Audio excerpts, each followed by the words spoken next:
ጃኒ ዛሬ ልታገባ ነው። ተጠርቻለሁ። ፓቲድሪ ቲንክ በጣም ረስያለች። ቲንክ በጣም እንግዲህ ጃኒ ገብሩ ልታገባ እንደሆነ በይፋ አሳውቃለች። ጋይስ እንዴት ናችሁ?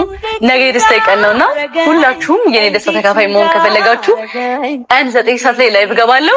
አብረን ደስታችንን እናጣጥማለን። ወዳችኋለሁ፣ እንዳትቀሩ እሺ። አይ ላቭ ዩ ጋይስ። ስገኝ ካጠገብ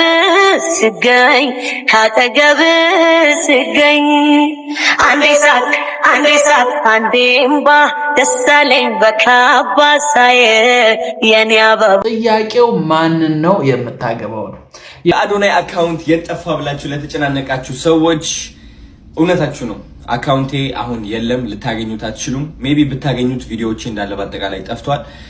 አይ ቲንክ ለብዙ ጊዜ ሲጠበቅ የነበረ ነገር ነው ይሄ። በብዙ ሪፖርት፣ በብዙ ኮሚኒቲ ጋይድላይን፣ በብዙ ነገሮች አልፈን እዚህ ደርሰናል። የብዙዎቻችሁ ግምት አዶናይ እንደሚሆን ግልጽ ነው።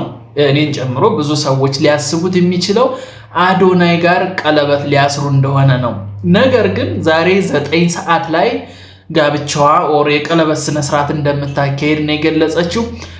በተቃራኒው ደግሞ አዶናይ አካውንቱን እንደተዘጋበትና አሁን የለም፣ ልታገኙት አትችሉም። ሜቢ ብታገኙት ቪዲዮዎቼ እንዳለ በአጠቃላይ ጠፍቷል። አይ ቲንክ ለብዙ ጊዜ ሲጠበቅ የነበረ ነገር ነው ይሄ። በብዙ ሪፖርት፣ በብዙ ኮሚኒቲ ጋይድላይን፣ በብዙ ነገሮች አልፈን እዚህ ደርሰናል። ኤኒዌይስ አዶናይ የሚል ይህ አካውንት ፎሎ አድርጉት ጋይስ። ቪዲዮዎቼም በዚህ አካውንት የምታዩ ይሆናል። ቲክቶክ ባን ካላደረገው ማለት ነው። 1 ሚሊዮን ፎሎወር ብናደርሰው ደግሞ በጣም ደስ ይለኛል እውነት ለመናገር። ያኛው አካውንቴ ደግሞ ቬሪፋይ ለማስደረግ እየሞከርኩ ነው ያለሁት።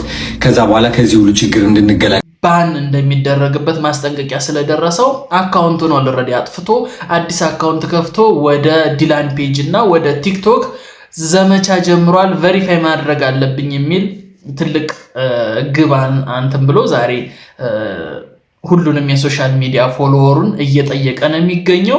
ይሄ ባለበት ሁኔታ የቀለበት ፕሮግራም ይኖራል ብሎ ለመገመት ትንሽ ቢያዳግትም ብዙዎቹ ከአዶናይ ጋር ቀለበት ልታስር ነው የሚሉ ሰዎች አሉ።